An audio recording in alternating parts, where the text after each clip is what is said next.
إن الحمد لله نحمده ونستعينه ونستغفره ونعوذ بالله من شرور أنفسنا ومن سيئات أعمالنا من يهده الله فلا مضل له ومن يضلل فلا هادي له وأشهد أن لا إله إلا الله وحده لا شريك له وأشهد أن محمدًا عبده ورسوله أما بعد اللهم علمنا ما ينفعنا وانفعنا بما علمتنا وزدنا علما نافعا وعملا صالحا یا رب العالمین۔ واجب الاحترام بھائیوں، معزز ساتھیوں، یہ بلوغ المرام کا 5واں درس ہے، 5ویں ملاقات اور ایسے ہی یہ 5ویں نشست ہے۔ اس ملاقات میں، اس درس میں حدیث نمبر 3 جو ابن حجر رحمہ اللہ نے اپنی کتاب بلوغ المرام میں ذکر کی ہے وہ حدیث ذکر کر رہا ہوں۔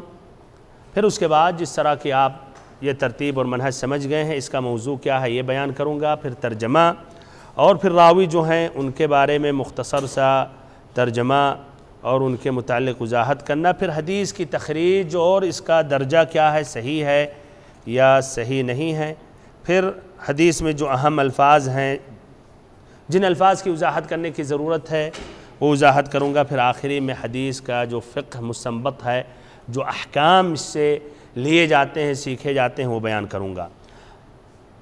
تو حدیث نمبر 3 عن ابی امامۃ الباہلی رضی اللہ عنہ قال قال رسول اللہ صلی اللہ علیہ وسلم ان الماء لا ينجسه شيء الا ما غلب على ريحه وطعمه ولونه اخرجه ابن ماجه وضعفه ابو حاتم وللبيهقي الماء طاهر إلا إن تغير ريحه أو طعمه أو لونه بنجاسة تحدث فيه۔ اس حدیث کا اگر مختصر سے موضوع لیا جائے تو اس حدیث کا موضوع یہ ہوگا حکم الماء اذا لاقته النجاسة، کہ اس پانی کا حکم کیا ہے جس میں نجاست، کوئی نجس چیز اگر اس میں گر جائے یا مل جائے۔ تو حدیث کا سب سے پہلے ترجمہ، پھر آگے بڑھوں گا۔ ترجمہ سے کافی حد تک بات واضح ہو جائے گی کہ اصل موضوع کیا ہے اور اصل فائدہ اور اس سے وہ فقہی بات کیا مستنبط یا کیا اخذ کیا جاتا ہے۔ تو حدیث کا ترجمہ عن ابی امامۃ الباہلی رضی اللہ عنہ قال قال رسول اللہ صلی اللہ علیہ وسلم ان الماء لا ينجسه شيء الا ما غلب على ريحه وطعمه ولونه اخرجه ابن ماجه وضعفه ابو حاتم، کہ پانی کو کوئی چیز ناپاک نہیں کرتی۔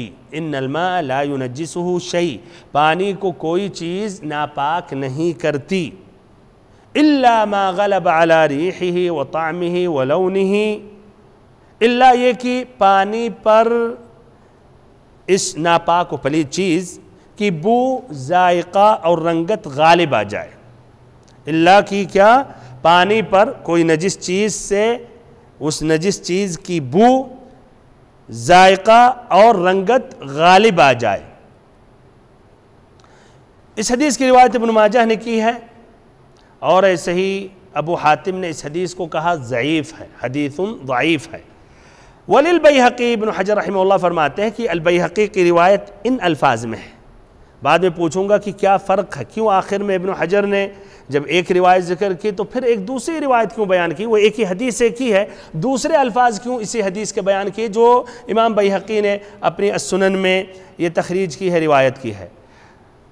تو یہ الفاظ یہ ہیں الماء طاہر الا ان تغیر ریحہ او طعمہ او لونہ بنجاست تحدث فیہ، کہ پانی پاک ہے اور پاک کرنے والا بھی ہے، مگر یہ کہ کسی نجاست کی وجہ سے جو اس میں گر جائے، اس کی بو یا اس کا ذائقہ یا اس کا رنگ بدل جائے۔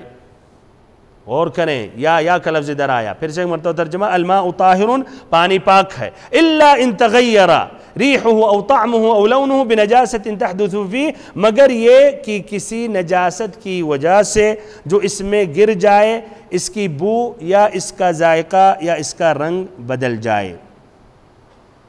یہ حدیث کا اس طرح ترجمہ مکمل ہو گیا۔ اس کے بعد اس حدیث کے جو راوی ہیں ان کے متعلق ذکر کر رہا ہوں۔ ابو امامہ الباہلی رضی اللہ عنہ، یہ مشہور ہے اپنی اس کنیت سے ابو امامہ، اور ان کا نام ہے سدی۔ سدئی ایسے ہی صاد پہ پیش ہے، پھر دال پر زبر ہے اور پھر یا پر شدہ ہے، سدئی، سدئی ابن عجلان، سدئی ابن عجلان الباہلی۔ انہوں نے شام میں سکونت اختیار کی۔ جانتے ہیں نبی اکرم صلی اللہ علیہ وسلم کے انتقال ہو جانے کے بعد، فتوحات کے بعد، مختلف اقالیم، مختلف ملکوں میں، مختلف شہروں میں کس نے دین کا تبلیغ کیا، دوسروں تک نبی صلی اللہ علیہ وسلم کے دین کو پہنچایا؟ صحابہ اکرام۔ اسی لیے سب صحابہ اکرام صرف مدینہ ہی میں نہیں رہے، مختلف، کوئی خراسان، کوئی شام، بلکہ کوئی قسطنطنیہ کے اسوار میں وہاں شہید ہوئے یا دفن ہوئے، وہاں ان کا انتقال ہوا، اس طرح افریقہ میں۔ تو بہرحال یہ اس طرح یہ شام میں رہتے تھے اور شام ہی میں ان کا انتقال ہوا۔ جو سیریا کا علاقہ ہے، فلسطین کا علاقہ ہے، وہاں ان کا انتقال ہوا۔ کس سن میں؟ سن 81 ہجری میں، اور کہا جاتا ہے 86 ہجری میں، 81 یا 86 ہجری میں۔ اور یہ ابو امامہ الباہلی رضی اللہ عنہ شام میں وفات پانے والے سب سے آخری صحابی ہیں۔ شام میں، دمشق میں وفات پانے والے سب سے آخری صحابی ہیں۔ لیکن ایک دوسرا قول ہے کہ نہیں، ان کے بعد بھی ایک دوسرے صحابی رسول جن کا انتقال ہوا شام میں یا دمشق میں، جن کا نام عبداللہ ابن بسر المازنی ہے، ان کا انتقال ہوا سن 96 میں، 96 میں، اور یہ قول زیادہ صحیح ہے کہ اس طرح عبداللہ ابن بسر المازنی یہ شام میں وفات پانے والے سب سے آخری صحابی ہیں، نہ کہ ابو امامہ الباہلی رضی اللہ عنہما۔ اس کے بعد حدیث کی تخریج اور اس کا درجہ کیا ہے، صحیح ہے یا ضعیف ہے۔ ابن حجر رحمہ اللہ نے حدیث کی تخریج کے بعد کہا اخرجہ ابن ماجہ وضعفہ ابو حاتم۔ تو اس حدیث کی روایت کس نے کی ہے؟ ابن ماجہ نے اپنی کتاب السنن، پیج نمبر 74، حدیث نمبر 521، کتاب الطہارہ، باب الحیاض۔ ایسے ہی ابن ماجہ کے علاوہ دارقطنی نے بھی روایت کی ہے اپنی السنن میں، الطبرانی نے بھی المعجم الکبیر میں، البیہقی نے بھی السنن الکبریٰ میں۔ یہ سبھی حضرات نے، یہ سبھی محدثین نے اس طریقے سے، اس راستے سے روایت کر رہے ہیں۔ یہ جو طریق ہے، اسانید مختلف ہوتے ہیں، پھر جا کے سب متفق ہو جاتے ہیں۔ وہ جب مختصر ہو جاتا ہے سند، کبھی صحابی سے پہلے تابعی، کبھی اس سے پہلے بھی تابعی، اس سے سب کا وہیں جا کر وہیں مل جاتے ہیں۔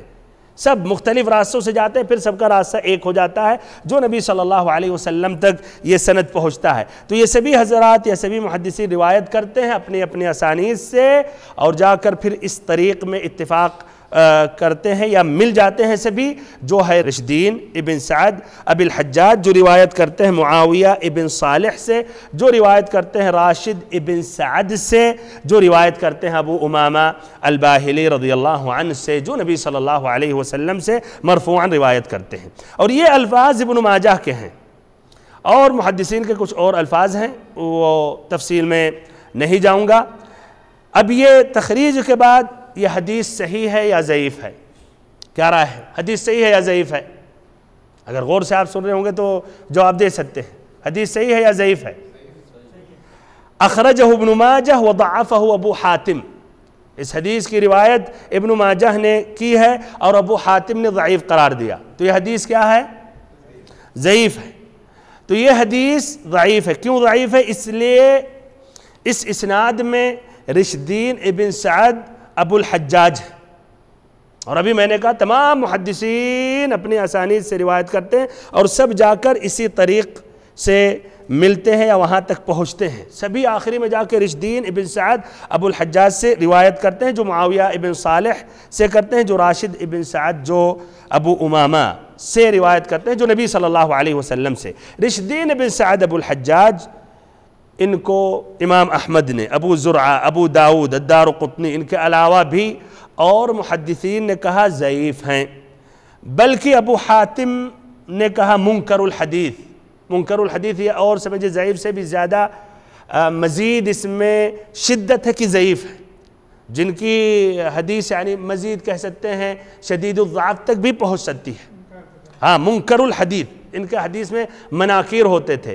مناکیر کا ایک معنی مطلب یہ ہے کہ جو اور ثقات کی مخالفت کیا کرتے تھے، اب اس طرح اور ثقات کی مخالفت کوئی راوی کرے تو اس کے معنی قابل اعتماد نہیں ہے، اور ضعیف سے بھی یہ اور آگے ایک درجہ ہے، یعنی ضعیف جداً تک بھی یہ راوی پہنچ جاتا ہے۔ ایسے النسائی نے کہا متروک الحدیث، متروک الحدیث کا بھی وہ معنی ہوتا ہے، ایک تو جو لوگوں کے متعلق جھوٹ بولتے ہوئے پکڑا گیا ہے لیکن پوری تحقیق نہیں ہے کہ یقیناً وہ نبی صلی اللہ علیہ وسلم کی طرف بھی جھوٹ گڑتا ہے یا نہیں۔ المہم اتنی تفصیل میں نہیں جانا مناسب سمجھتا ہوں، مصطلح الحدیث میں جب باتیں آئیں گی تو وہاں وضاحت کرتا رہوں گا۔ المہم کہنے کا مقصد یہ شدید الضعف میں یہ الفاظ داخل ہیں، تو خلاصہ کلام اس طرح ضعیف جداً اگر ان کو نہیں کہا جائے تو ضعیف تو ہیں، جس طرح کی اکثر محدثین نے کہا ضعیف ہیں۔ اب جس حدیث کے اسناد میں ایسے راوی ہوں تو حدیث کا درجہ کیا ہوگا؟ وہ حدیث ضعیف ہوگا۔ امام شافعی رحمہ اللہ کہتے ہیں لا یثبت اہل الحدیث مثلہ، یعنی اس حدیث کو اہل حدیث ثابت نہیں قرار دیتے ہیں، اس کو ثابت قرار نہیں دیتے، یعنی اس طرح وہ صحیح نہیں ہے۔ امام شافعی وہ رشدین کے بارے میں کہہ رہے ہیں کہ اہل حدیث ان کو ثابت قرار نہیں دیتے ہیں کہ یہ ثقہ ہیں یا قابل اعتماد ہیں۔ النووی بھی کہتے ہیں اتفق المحدثون علی تضعیفہ، کہ اس حدیث کو تمام محدثین نے اتفاق کیا کہ ضعیف ہے۔ ایسے البوصیری بھی کہتے ہیں ھذا اسناد ضعیف، کہ یہ اسناد ضعیف ہے۔ بہرحال اس طرح یہ حدیث ضعیف ہے اور محدثین نے کہا۔ اور جہاں تک رہی بات جو ابن حجر کہتے ہیں وضعفہ ابو حاتم کی، ابو حاتم نے اس حدیث کو ضعیف قرار دیا ہے، تو یہ ابو حاتم کے بیٹے ابن ابی حاتم جو عبد الرحمن ابن ابی حاتم ہیں، وہ اپنی کتاب العلل میں نقل کرتے ہیں اپنے والد سے، جس میں انہوں نے ان کے والد نے کہا رشدین لیس بقوی، کہ رشدین یہ قوی نہیں ہے، مضبوط نہیں ہے، قابل اعتماد نہیں ہے، اور صحیح مسئلہ یہ ہے کہ یہ حدیث مرسل ہے، حدیث مرسل ہے یعنی متصل نہیں ہے۔ بہرحال خلاصہ کلام یہ حدیث ضعیف ہے، اور حدیث کے اور بھی طرق ہیں، یعنی اور بھی اسانید ہیں ابو امامہ الباہلی رضی اللہ عنہ تک، اور بھی اسانید ہیں ابو امامہ الباہلی رضی اللہ عنہ تک، جس طرح کی امام بیہقی نے روایت کی ہے اپنی کتاب السنن مجلد نمبر 1 پیج نمبر 259، طریق عطیہ ابن بقیہ ابن الولید جو اپنے والد سے کرتے ہیں، جو ثور بن یزید سے کرتے ہیں، جو راشد ابن سعد سے کرتے ہیں، یہی راشد ابن سعد جو ابو امامہ الباہلی کے شاگرد ہیں پہلے اسناد میں، جو ابو امامہ الباہلی رضی اللہ عنہ سے روایت کرتے ہیں، جو نبی صلی اللہ علیہ وسلم سے روایت کرتے ہیں، اس لفظ کے ساتھ جو دوسرا لفظ میں نے شروع میں ذکر کیا الماء طاہر الا ان تغیر ریحہ او طعمہ او لونہ بنجاست تحدث فیہ، پانی پاک ہے مگر یہ کہ کسی نجاست کی وجہ سے جو اس میں گر جائے، اس کی بو یا اس کے ذائقہ یا اس کا رنگ بدل جائے۔ اور یہ بھائیو یہ اسناد کیا رہا ہے؟ صحیح ہے یا یہ بھی ضعیف ہے؟ ہاں دوسرا اسناد صحیح ہے نہیں؟ یاد رکھیں کہ اس میں رشدین جن کے بارے میں اتنا کلام ہے، رشدین ابن سعد نہیں ہے، بلکہ رشدین ابن سعد کے علاوہ یہ دوسرے ہیں جو روایت کرتے ہیں راشد ابن سعد سے، جو ابو امامہ الباہلی سے۔ تو کیا رائے ہے؟ یہ صحیح ہے یہ دوسرا اسناد یا ضعیف ہے؟ یہ دوسرا اسناد بھی ضعیف ہے، اگرچہ اس میں رشدین ابن سعد نہیں ہے، تو اس میں جو ایک دوسرے راوی ہیں عطیہ ابن بقیہ ابن الولید، تو یہ بھی ضعیف ہیں۔ اور خود امام بیہقی نے روایت کرنے کے بعد کہا والحدیث غیر قوی، اور یہ حدیث قوی نہیں ہے، مضبوط نہیں ہے، یعنی صحیح نہیں ہے۔ بہرحال خلاصہ کلام اس طرح یہ حدیث ضعیف ہے۔ ابو امامہ الباہلی رضی اللہ عنہ کی حدیث جس کی روایت ابن ماجہ نے کی ہے، اور ایسے جو دوسرے اسناد سے البیہقی نے کی ہے، یہ حدیث کیا ہے؟ ضعیف ہے۔ اچھا، اب اگر حدیث ضعیف ہے تو پھر اس کو ابن حجر رحمہ اللہ نے کیوں ذکر کیا؟ اور پھر اس پر اعتماد کیا جائے گا، اس سے حکم لیا جائے گا؟ ہاں کیا رائے ہے؟ پہلی بات تو یہ جانیں کہ ان الماء لا ينجسه شيء، جو پہلا جملہ ہے کہ پانی کو کوئی چیز ناپاک نہیں کرتی، یہ پہلے گزر چکا ہے کہ نہیں، حدیث ابو سعید الخدری رضی اللہ عنہ میں، اور وہ حدیث کیا ہے؟ صحیح ہے۔ تو اس طرح یہ جملہ یہ تو بالاتفاق اس لیے اور حدیث ہے صحیح ہے، لیکن الا ما غلب علی ریحہ وطعمہ ولونہ، سوائے وہ جو نجاست کی وجہ سے وہ پانی جس کا رنگ یا ذائقہ یا بو بدل جائے، یہ تو ضعیف ہے، یہ ضعیف ہے۔ لیکن بھائی اگرچہ یہ ضعیف ہے لیکن اہل علم کا اتفاق ہے کہ یہ حکم اپنی جگہ صحیح ہے کہ پانی میں نجاست کی وجہ سے اگر ذائقہ یا رنگ یا بو بدل جائے تو یہ اجماع ہے اہل علم کا، وہ نجس ہے، اگرچہ یہ حدیث صحیح نہیں ہے۔ ادھر اب دیکھیں اجماع کی اہمیت، یہ اجماع امام شافعی رحمہ اللہ نقل کرتے ہیں اختلاف الحدیث میں، ایسے ہی ابن المنذر اپنی کتاب الاوسط میں ذکر کرتے ہیں، اس کے علاوہ اور بھی ابن حبان نے، طحاوی نے، بیہقی نے، ابن حبیرہ نے ذکر کیا ہے، صرف ابن المنذر کا یہ قول ذکر کر رہا ہوں۔ کہتے ہیں اجمع العلماء على ان الماء القلیل والکثیر اذا وقعت فيه نجاسة فغیرت له طعما او لونا او ریحا فهو نجس، کہ علماء کا یہ اجماع ہے کہ اگر پانی کم ہو یا زیادہ، ایک گلاس کی مقدار میں ہو یا جس طرح کی ابھی اس کے بعد والی حدیث آئے گی، 2 قلہ والی حدیث ہے، 2 بڑے مٹکوں کا پانی ہو یا اس سے زیادہ ہو، یا کہیے کئی ہزار لیٹر کا پانی ہو، اگر پانی کم ہو یا زیادہ ہو، اگر اس میں نجاست واقع ہو گئی اور پھر اس کا ذائقہ یا رنگ یا اس کا بو بدل گیا تو کیا وہ نجس ہے؟ تو یہ بالاجماع بھائیو۔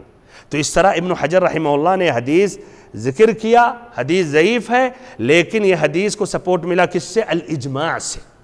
ہاں بالکل علماء کا اجماع ہے، مخالفت کسی نے نہیں کی، تو اس طرح یہ کوئی نہیں کہہ سکتا کہ پانی میں نجاست گر گئی، ہاں رنگ بدل گیا، ذائقہ بھی بو، لیکن حدیث ضعیف ہے اسی لیے ہم اس کو پاک مانیں گے اور وضو کر سکتے نہیں۔ یہ اہل علم کا اجماع ہے، یہ نجس ہے بالاجماع، آپ اس سے وضو نہیں کر سکتے ہیں، پی بھی نہیں سکتے ہیں، غسل بھی نہیں کر سکتے، اور اس سے آپ کا حدث اکبر اور اصغر ہٹ نہیں سکتا، زائل نہیں ہو سکتا، اس لیے آپ نے نجس پانی سے وضو کیا یا غسل کیا۔ واضح ہے؟ تو یہ خلاصہ کلام، حدیث ضعیف ہے لیکن اہل علم کا، علماء کرام کا اجماع ہے، اور یہ معنی بھائیو اس کا صحیح ہے، اور اس پر اتفاق ہے کہ اگر نجاست سے بدل جائے تینوں اوصاف میں سے ایک وصف تو بھائیو وہ پانی نجس ہو جائے گا۔ ادھر ایک بہت مہم سوال ہے، جس نے غور سے ترجمہ سنا ہوگا یا ایسے عربی الفاظ پہ غور کیا ہوگا تو جواب وہ دے سکتے ہیں۔ ابن حجر رحمہ اللہ نے ابن ماجہ کی روایت کی، کہا ان الماء لا ينجسه شيء، غور سے سنیں مرتبہ اور جواب دے رہا ہوں یا اشارہ کر رہا ہوں، جواب آسان ہو جائے گا۔ ابن ماجہ کے الفاظ کیا ہیں؟ ان الماء لا ينجسه شيء، پانی کو کوئی چیز نجس نہیں کرتا، الا ما غلب على ريحه وطعمه ولونه، سوائے وہ چیز جو اس پر غالب ہو جائے، سوائے وہ چیز یعنی کوئی نجس چیز سے بو، ذائقہ اور رنگت پر غالب ہو جائے، بو، ذائقہ اور رنگت۔ اور بیہقی کا پھر ابن حجر رحمہ اللہ نے ذکر کیا پانی پاک ہے الا ان تغیر ریحہ، اگر بدل جائے اس کی یا اس کا بو، یا او طعمہ یا ذائقہ یا اس کا رنگ کوئی نجس چیز سے، تو کیا فرق ہے؟ کیوں ابن حجر رحمہ اللہ نے دوسری روایت کو بیان کی پہلی روایت کے بعد؟ کیوں نہیں پہلے پہ انہوں نے اکتفا کیا؟ خصوصاً ہم سبھی اتفاق کرتے ہیں کہ ابن حجر رحمہ اللہ اس کتاب میں اختصار، انہوں نے شروع جگہ ہم اس میں اختصار اپناتے ہیں، ہم اختصار کر رہے ہیں، اور بہت سی لمبی حدیثوں کو مختصر، تو پھر الگ سے ایک لفظ اور مزید بیہقی کی روایت لانے کی ضرورت کیوں پڑی؟ کیوں انہوں نے ذکر کیا؟ ہاں بھائیو، کسی کے پاس جواب نہیں؟ پانی پاک ہے اور پاک کرنے والا ہے، دوسری چیز میں یہ ہے نا، دوسرے میں وہ نہیں ہے، نہیں، اس کے علاوہ ایک اور وجہ ہے۔ ہاں ہاں سب کیا وجہ ہے؟ یار اس طرح 10 مرتبہ دہراتے رہیں گے پورا ٹائم تو ترجمہ میں ختم ہو جائے گا، اسی لیے آپ حدیث یہ کتاب لانے کی اہمیت آپ خود دیکھ سکتے ہیں، دونوں کے الفاظ پہ غور و فکر کریں، اس لیے ٹائم بھی بچتا رہے، دونوں کے ترجمہ پہ غور و فکر کریں۔ چلیے میں آسانی کے لیے کہہ رہا ہوں، شروع میں ہے ما غلب علی ریحہ وطعمہ ولونہ، ریح اور طعم اور لون جب تک بدل نہ جائے. اور دوسرے الفاظ ہیں اگر بدل جائے اس کا ریح یا طعم یا لون. کیا فرق ہے دونوں میں؟ نہیں اتنا بڑا مسئلہ نہیں ہے. اچھا جواب اس کا یہ ہے ہاں نہیں وہ بھی اس پہ نہیں جائیے. واو اچھا غور کریں وا اور او میں عربی میں دیکھیے غلب علی ریحہ و طعمہ و لونہ اور دوسرے لفظ میں ریحہ او طعمہ او لونہ. ہاں یہ فرق کیا ہے؟ پہلے حدیث سے واضح ہوتا ہے کہ جب تک تینوں اوصاف نہ بدلے جب تک وہ پانی نجس نہیں ہے کہ نہیں؟ یہ بھائیو کتاب لانا بہت مہم ہے. صرف پیپر سے نہیں کتاب میں بھی ترجمہ دیکھتے رہیں پھر وہ آپ تعلیق اور باتوں کے اضافہ کریں. پہلے حدیث کے لفظ ہیں الا ما غلب علی ریحہ و طعمہ و لونہ کہ جب تک نہ اس کا پانی کا بو اور ذائقہ اور کلر یعنی تینوں کا ہونا. ظاہری الفاظ پر غور و فکر کریں گے تو اس کا معنی مطلب یہ ہوگا جب تک تینوں اوصاف نہیں بدلے جب تک وہ پانی پاک ہے. بمعنی آپ کے پاس پانی ہے نجس چیز سے ذائقہ بدل گیا لیکن یار بو میں کوئی فرق نہیں آ رہا زبان پہ رکھ رہے بدلا ہوا اور کلر میں بھی نہیں تو اس حدیث کے ظاہری الفاظ سے نہیں وہ نجس نہیں ہے. کیوں؟ اس لیے ایک ہی وصف بدلا ہے. ہاں ایک ہی آیا. یا ذائقہ بدل گیا اور اس کا ذائقہ بدل گیا بو بھی بدل گیا لیکن رنگ وہ ایسے ہی ہے تو اس حدیث کے ظاہری الفاظ سے نہیں وہ پاک ہے. وضو کر سکتے پی سکتے غسل کر سکتے کوئی حرج نہیں. لیکن دوسرے الفاظ اس لیے لائے ابن حجر رحمہ اللہ کہ ادھر واو سے مراد ادھر بھی او ہے یا تینوں میں سے ایک لیکن اس لیے دوسرے الفاظ میں صراحت ہے تغیر ریحہ او طعمہ او لونہ تو اس سے بھی یہ بات واضح ہو گئی نجس چیز سے تینوں اوصاف میں سے ایک وصف اگر بدل گیا رنگ یا بو یا ذائقہ تو کافی ہے. رنگ بدل گیا تو اب ذائقہ نہیں بدلا بو اس کی اپنی جگہ تب بھی وہ ناپاک ہو گیا. تو اس لیے اب بات واضح ہے سمجھ میں آ گئی بات. اچھا تو اب اس حدیث کے جو الفاظ کی تشریح وہ تو غالباً ترجمہ سے واضح ہو جاتا ہے لیکن تب بھی ایک مرتبہ ان الماء لا ينجسه شيء کہ پانی کو کوئی چیز ناپاک نہیں کرتی. اس سے واضح ہوا کہ پانی الاصل کیا ہے؟ پاک ہے طہور ہے بذاتہ ہی طاہر ہے اور اس سے آپ پاکی حاصل کر سکتے وضو کر سکتے غسل کر سکتے حدث اصغر اور اکبر دونوں ہٹ جائے گا زائل ہو جائے گا. اور لا ينجسه شيء یہ مزید تاکید ہے وہ حدیث ابو سعید خدری رضی اللہ عنہ کی ان الماء طہور لا ينجسه شيء اور دونوں الفاظ کو سامنے ملائیں گے تو وہی معنی نکلے گا کہ ماء طہور ہے اور الاصل وہ پانی کو کوئی چیز نجس نہیں کرتی ہے.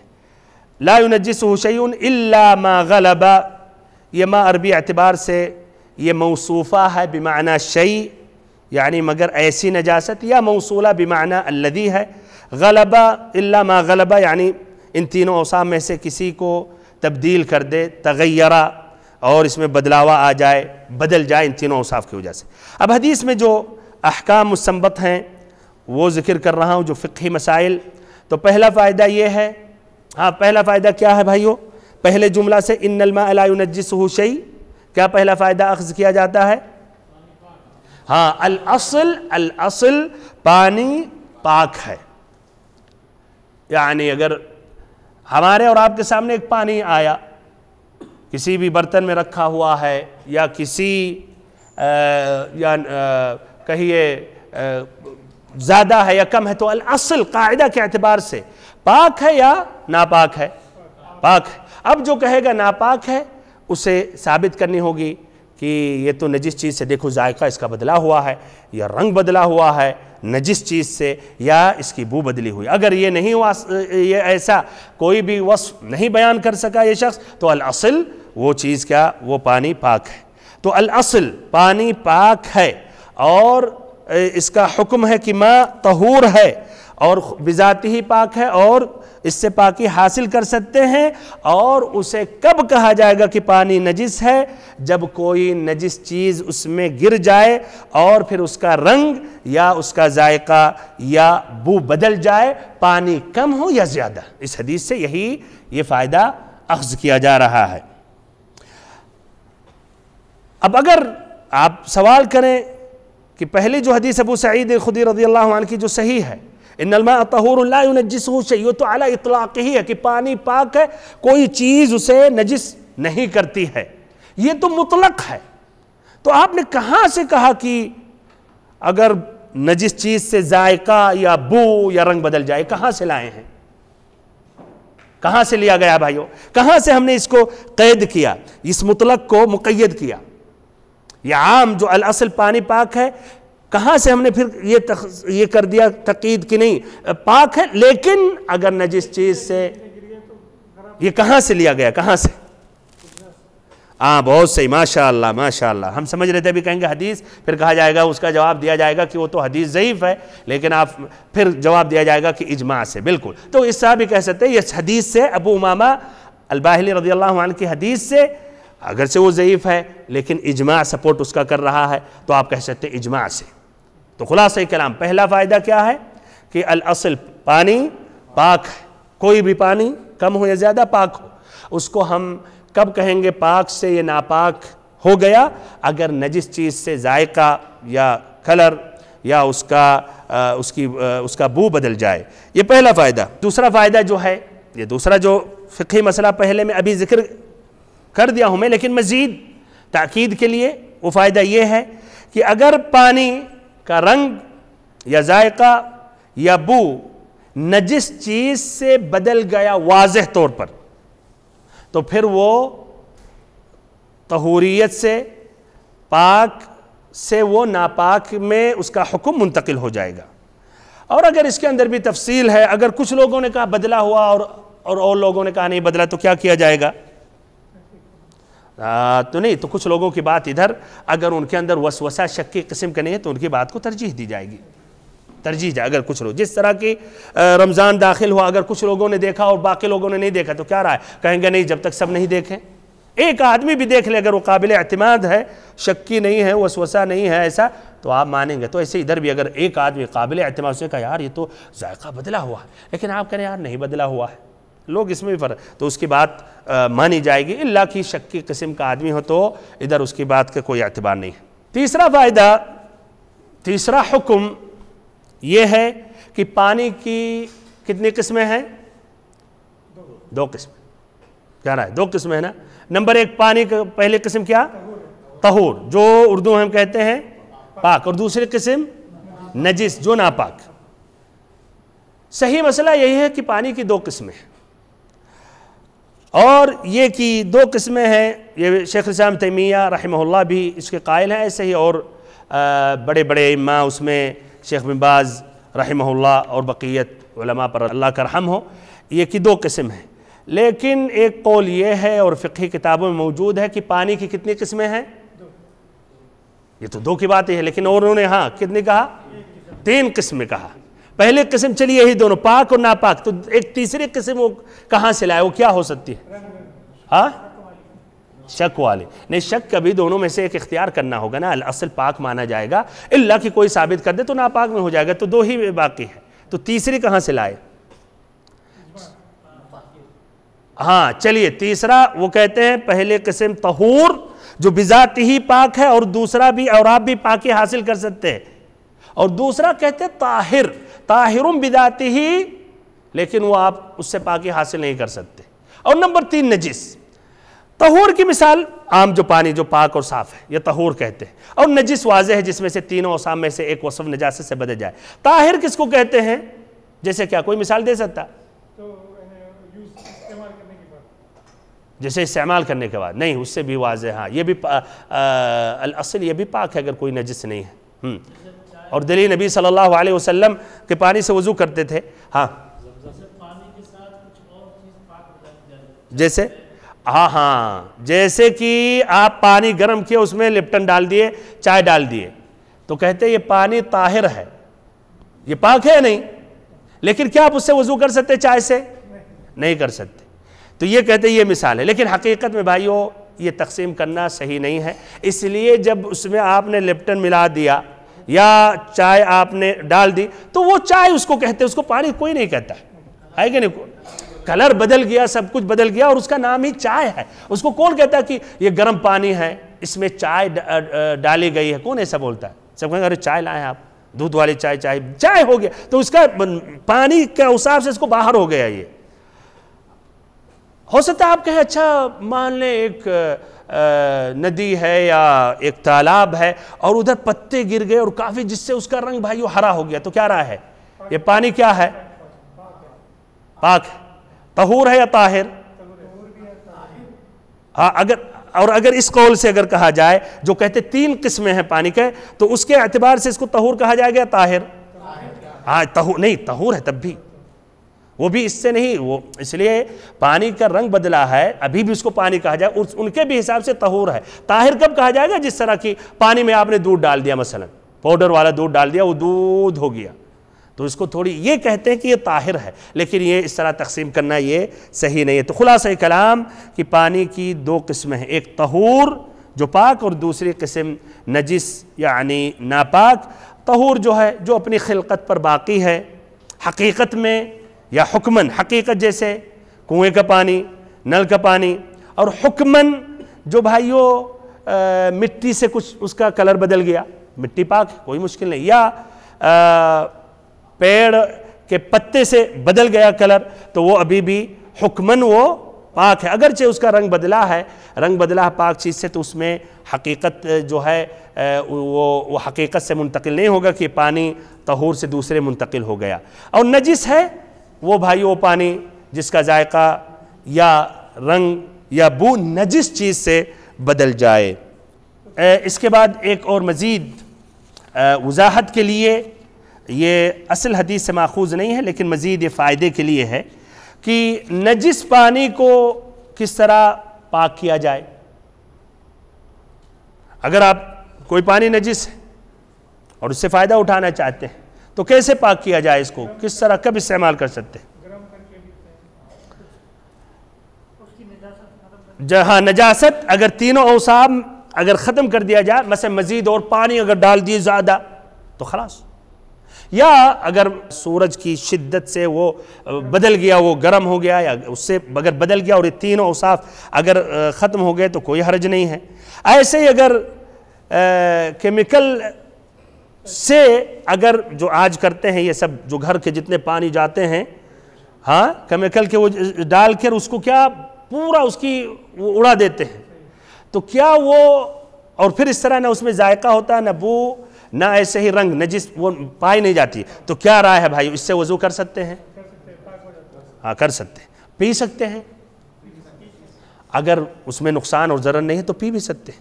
اور یہ جو بات میں ذکر کر رہا ہوں یہ ہیئت کبار العلماء کا بھی یہی فتویٰ ہے کہ یہ جو گھروں سے جو پانی جاتا ہے بلکہ گٹر کا جو پانی، اور ایسے ہی مجمع الفقہی جو مکہ میں، سب کا یہی ہے کہ اگر یہ اوصاف زائل ہو جا رہے ہیں کیمیکل ڈالنے کی وجہ سے تو اس کے وہ پھر وہ حکم و پاک ہے، وضو کر سکتے، غسل کر سکتے، اور اگر نقصان نہیں ہے صحت کے لیے تو پی بھی سکتے۔ اس طرح بھائیو اس حدیث کے متعلق بات مکمل ہو گئی۔ اس کے بعد حدیث نمبر 4، عن عبد الله بن عمر رضي الله عنهما قال قال رسول الله صلى الله عليه وسلم إذا كان الماء قلتين لم يحمل الخبث وفي لفظ لم ينجس أو ولم ينجس، أخرجه الأربعة وصححه ابن خزيمة والحاكم وابن حبان۔ حدیث کا ترجمہ عبداللہ ابن عمر رضی اللہ عنہما سے روایت ہے کہ نبی صلی اللہ علیہ وسلم نے فرمایا جب پانی کی مقدار 2 بڑے مٹکوں کے برابر ہو، اذا کان الماء قلتین، 2 قلہ، اگر پانی کی مقدار 2 بڑے مٹکوں کے برابر ہو، لم يحمل الخبث، تو وہ نجاست کو قبول ہی نہیں کرتا، وفی لفظ، اور ایک لفظ میں یہ ہے لم ینجس، کہ یہ پانی ناپاک نہیں ہوتا ہے، نجس نہیں ہوتا ہے۔ غور کریں، پہلی جو حدیث تھی، پہلی حدیث سمندر والی اس کو چھوڑیں، وہ الگ ایک موضوع تھا۔ دوسری حدیث ابو سعید خدری رضی اللہ عنہ کی حدیث کہتے ہیں کہ پانی پاک ہے، ہر پانی، وہ اطلاقاً مطلقاً اگر دیکھیں گے تو ہر پانی جس کو پانی کہتے ہیں پاک ہے، خلاص۔ پھر تیسری جو حدیث ہے ابو امامہ الباہلی رضی اللہ عنہ، اور کہا گیا وہ حدیث ضعیف ہے لیکن اجماع نے تائید کی کہ نہیں اس کا تقید ہے، پانی پاک ہے، صحیح بات ہے، لیکن نجس چیز سے اگر تینوں اوصاف میں سے ایک چیز بدل جائے تو پھر وہ ناپاک ہو جائے گی، ہے کہ نہیں؟ اب ادھر بھائیو چوتھی جو حدیث ہے، سبحان اللہ، دیکھیں ترتیب ابن حجر رحمہ اللہ کی، کیا اب پانی کم ہو یا زیادہ ہو تب بھی آپ تینوں اوصاف میں سے ایک وصف جب بدل جائے گا نجس چیز سے تبھی کہیں گے نجس ہے، یا فرق ہے کم اور زیادہ پانی میں؟ ہاں یہ ضروری ہے، بمعنی اس طرح میں پہلے سمجھا دے رہا ہوں تاکہ بعد میں جب باتیں ہوں تو سمجھنے میں آسانی ہو۔ مثلا آپ کے پاس یہ پانی ہے، ایک گلاس مثلا لے لیں، اب اس میں ایک قطرہ پیشاب گر گیا لیکن ذائقہ نہیں بدلا، بو بھی نہیں، رنگ بھی نہیں، تو کیا یہ کم پانی ہے؟ اس کے لیے بھی جو آپ نے ابھی کہا کہ اجماع ہے اہل علم کا کہ نجس چیزوں میں سے ایک چیز بدلے گا تبھی کہیں گے، ورنہ نہیں۔ اس حدیث کے ظاہری الفاظ سے اور اس کا جو مفہوم ہے اس سے یہ واضح ہوتا کہ ہاں فرق ہے کم پانی اور زیادہ پانی میں۔ پانی اگر زیادہ ہے تو ہاں آپ کی بات صحیح ہے، نجس چیزوں میں سے تینوں اوصاف میں سے ایک بدلے گا تب۔ پانی کم ہے تو یہ تینوں یہ دیکھا نہیں جائے گا، قصہ کہانی آپ چھوڑیں، مجرد پانی کم ہے تو خلاص معمولی بھی نجاست اس میں گھسی، رنگ بدلا، ذائقہ بو بدلا یا نہیں بدلا، خلاص وہ نجس کیا جائے گا۔ یہ حدیث کا یہی مفہوم آ رہا ہے، اور اس کے کچھ اہل علم نے کہا لیکن یہ بتاؤں گا آپ کو کیا یہ بات صحیح ہے یا نہیں صحیح ہے؟ کیا یہ قید یہ کرنا، فرق کرنا زیادہ اور کم پانی میں صحیح ہے، یا جو اس سے پہلے یا ابھی جو ابو امامہ الباہلی رضی اللہ عنہ کی حدیث ہے کہ نہیں پانی پاک ہے، ہر پانی کم ہو یا زیادہ ہو بشرط تینوں اوصاف میں سے ایک بدل جائے نجس سے، وہ صحیح ہے؟ پھر سے ایک مرتبہ تو یہ اس حدیث سے اب یہ واضح ہوگا کہ پانی کم اور زیادہ میں فرق کیا جائے گا یا نہیں۔ اب سمجھانے میں بات آسان ہوگی تو آگے بڑھ رہا ہوں۔ تو حدیث کا یہ بھائیو ترجمہ بھی واضح ہو گیا۔ اگر اس کا موضوع لیا جائے گا تو یہی موضوع ہے کہ وہ پانی کی کتنی مقدار ہونی چاہیے، یا پانی کی کتنی مقدار سے نجاست طاری ہوتی ہے اور کتنی مقدار ہے تو نجاست مثلا طاری نہیں ہوتی ہے۔ اب یہ اس حدیث کے جو راوی ہیں ان کا مختصراً ترجمہ، تو عبداللہ ابن عمر ابن الخطاب، کون نہیں جانتے ہیں عبداللہ ابن عمر کو، جو جلیل القدر صحابی رسول عمر بن الخطاب رضی اللہ عنہ کے بیٹے اور صاحبزادے ہیں۔ عبداللہ ابن عمر ابن الخطاب ابن نفیل القرشی، قبیلہ قریش سے تھے، العدوی بنی عدی، جو چھوٹا خاندان جیسا بنو ہاشم بنو تیم، تو یہ بنو عدی سے تھے۔ العدوی کنیت ان کی ابو عبد الرحمن ہے، ابو عبد الرحمن۔ ان کی ولادت ہوئی نبوت کے بعد، نبی صلی اللہ علیہ وسلم جب مبعوث ہوئے، اللہ تعالیٰ نے نبوت سے مشرف کیا، اس کے بعد اور انہوں نے اسلام قبول کیا، اور وہ بہت ہی چھوٹے تھے اس وقت، یعنی بچپن ہی میں انہوں نے اسلام قبول کر لیا، اور پھر انہوں نے اپنے والد کے ساتھ ہجرت کی۔ غزوہ احد جو سن 3 ہجری میں واقع ہوا، پیش ہوئے شریک ہونے کے لیے، تو ان کو چھوٹوں میں شمار کیا گیا کہ ابھی بڑے نہیں ہیں، تو ان کو واپس کر دیا گیا۔ اور پہلے غزوے میں جو شریک ہوئے کون سے غزوہ؟ الخندق میں، غزوہ الخندق میں جو سن 4 ہجری میں واقع ہوا۔ اور ایسے ہی بیعت الرضوان جو غزوہ حدیبیہ ہے، صلح الحدیبیہ، یہ بھی ان صحابہ کرام میں تھے جن کی تعداد 1400 تھی، اور انہیں بھی وہ شرف ملی جب نبی صلی اللہ علیہ وسلم کے ہاتھوں پر انہوں نے بیعت کی۔ اور یہ ذکر بھائیو آ چکا ہوگا، یا وقت بچاتے ہوئے نہیں کروں گا، اصحاب بیعت الرضوان والوں کے لیے خصوصی فضیلت ہے، اس لیے اللہ تعالیٰ نے قرآن مجید میں ان کے بارے میں فرمایا لَقَدْ رَضِيَ اللَّهُ عَنِ الْمُؤْمِنِينَ إِذْ يُبَايِعُونَكَ تَحْتَ الشَّجَرَةِ۔ اللہ تعالیٰ ان تمام مؤمنوں پر راضی ہو گیا جو اس درخت کے نیچے آپ صلی اللہ علیہ وسلم پر بیعت کر رہے تھے۔ تو اس طرح ان کی یہ فضیلت، اللہ راضی ہو گیا، تب بھی یہ بدبخت یہ شیعہ یہ راضی نہیں ہے۔ اللہ کی لعنت ہو جو راضی نہ ہو اس چیز پر جس پر اللہ راضی ہو، آمین یا رب العالمین۔ تو بہرحال یہ ان میں سے ان کا شمار ہوتا ہے۔ پھر ایسے غزوہ مؤتہ، جانتے غزوہ مؤتہ جو نبی صلی اللہ علیہ وسلم کے آخری زندگی میں واقع ہوا تھا، جس میں وہ صحابہ کرام تینوں عمرہ شہید ہو گئے، زید بن حارثہ اور ایسے ہی پھر کون، عبداللہ ابن رواحہ اور جعفر ابن ابی طالب۔ پھر مسلمانوں نے خالد بن الولید کو اپنا امیر کیا، تو انہوں نے حکمت عملی اپناتے ہوئے انہوں نے آہستہ آہستہ کر کے وہاں سے واپس ہو گئے۔ ایسے غزوہ یرموک جو رومیوں کے ساتھ یہ ہوا تھا، پھر مصر کے فتوحات میں شریک رہے، افریقہ کے فتوحات میں شریک رہے۔ ان کا شمار ان صحابہ کرام میں ہوتا ہے جو بہت حدیثیں نقل کرتے ہیں، یا کہیے ابو ہریرہ رضی اللہ عنہ کے بعد سب سے زیادہ حدیثیں یہی عبداللہ بن عمر رضی اللہ عنہما کرتے ہیں۔ 2630 حدیثیں، 2630 حدیثیں روایت کرتے ہیں نبی صلی اللہ علیہ وسلم سے۔ ان کا شمار ان عبادلہ میں سے ہوتا ہے۔ عبادلہ کون؟ عبادلہ مفرد عبداللہ ہے، دو کو کیا کہیں گے؟ عبداللہ دو، اور جمع عباد اللہ۔ صحابہ کرام میں سے جن کا نام عبداللہ تھا کتنے صحابہ ہوں گے؟ صرف چار معروف ہے، لیکن کتنے نام صحابہ کرام جو صحابہ میں شمار ہوتا ہے اور ان کا نام عبداللہ تھا؟ ذکر کیا جاتا ہے 220 تک، 220 صحابہ کرام جن کا نام عبداللہ تھا۔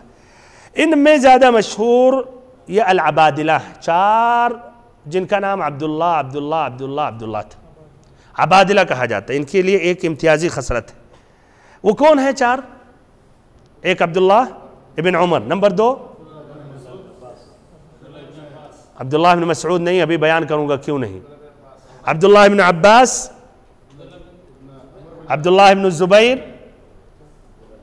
عبداللہ ابن عمرو بن العاص رضی اللہ عنہم اجمعین۔ تو عبداللہ ابن عمر بن الخطاب، عبداللہ ابن عباس، عبداللہ ابن الزبیر ابن العوام، عبداللہ ابن عمرو بن العاص رضی اللہ عنہم۔ ابھی ایک بھائی نے ذکر کیا عبداللہ ابن مسعود، عبداللہ ابن مسعود عبادلہ میں نہیں ہیں، اس کی وجہ یہ ہے کہ ان کا انتقال جلدی ہو گیا تھا۔ کب ہوا ان کا انتقال؟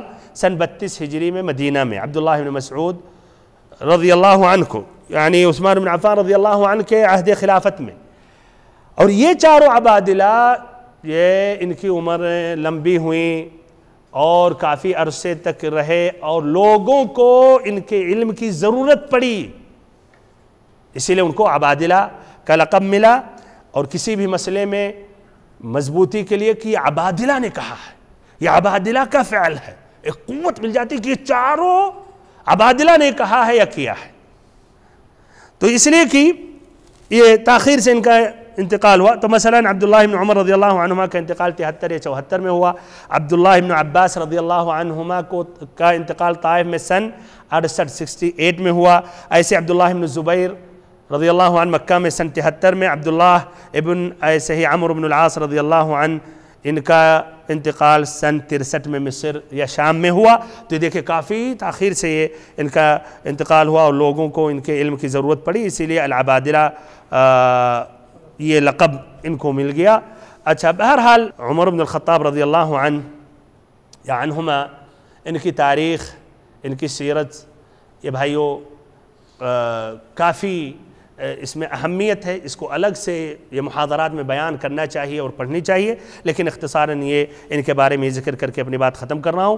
بہت زیادہ حریص سے، بہت زیادہ اہتمام کرتے تھے نبی صلی اللہ علیہ وسلم کی سنتوں پر عمل کرنے میں، تطبیق کرنے میں، یہاں تک کہ سفر میں ہوتے تھے تو آپ صلی اللہ علیہ وسلم جس جگہ پر بیٹھے ہوتے یا نماز پڑھتے وہیں اسی جگہ پر بیٹھتے اور نماز پڑھتے، بلکہ اپنی اونٹنی کو بھی اسی جگہ پر اونٹنی کو بھی بیٹھاتے جہاں نبی صلی اللہ علیہ وسلم کی اونٹنی کو نبی صلی اللہ علیہ وسلم نے مثلا کسی غزوہ سفر میں بیٹھایا۔ اس قدر یعنی ان کا حرص، آپ اس سے اندازہ لگا لیں۔ بہرحال یہ تمام فتنوں سے جانتے ہیں کہ عثمان رضی اللہ عنہ کی شہادت کے بعد فتن کے دروازے کھلے، یہ فتن سے دور رہے، تمام قسم کے فتنوں سے دور رہے، اور ان کا انتقال سن 73 کے آخری میں یا سن 74 کے شروعات میں ہوا۔ اللہ تعالیٰ سے آخری میں دعا کرتا ہوں کہ اللہ تعالیٰ ہم سبھی کو علم نافع عطا کرے اور ہم سبھی کو دین کا صحیح سمجھ عطا کرے۔ انشاءاللہ آئندہ اس حدیث کی تخریج اور پھر معانی مطالب اور فقہ الحدیث بیان کروں گا۔ اللہ تعالی ہم سبھی کے وقت اور عمر اور علم میں برکت عطا کرے اور ہم سبھی کو صراط مستقیم پر چلائے۔ وصلی اللہ وسلم وبارک ونعم علی عبدک ورسولک محمد۔ السلام علیکم ورحمۃ اللہ وبرکاتہ۔ محترم دینی بھائیوں، آپ نے ابھی یہ علمی درس سنا، امید ہے آپ کو پسند آیا ہوگا، اور آپ سے گزارش ہے کہ آپ اسے لائک کریں، سبسکرائب کریں، ایسے ہی فالو کریں، اور مزید تفصیل کے لیے ہمارے ویب سائٹ پر وزٹ کریں۔ اور آپ سے یہ بھی گزارش ہے کہ آپ اپنے اس درس کو اپنے دوست و احباب کے ساتھ نشر کر کے دعوت کے کام میں حصہ لیں۔ السلام علیکم ورحمۃ اللہ وبرکاتہ۔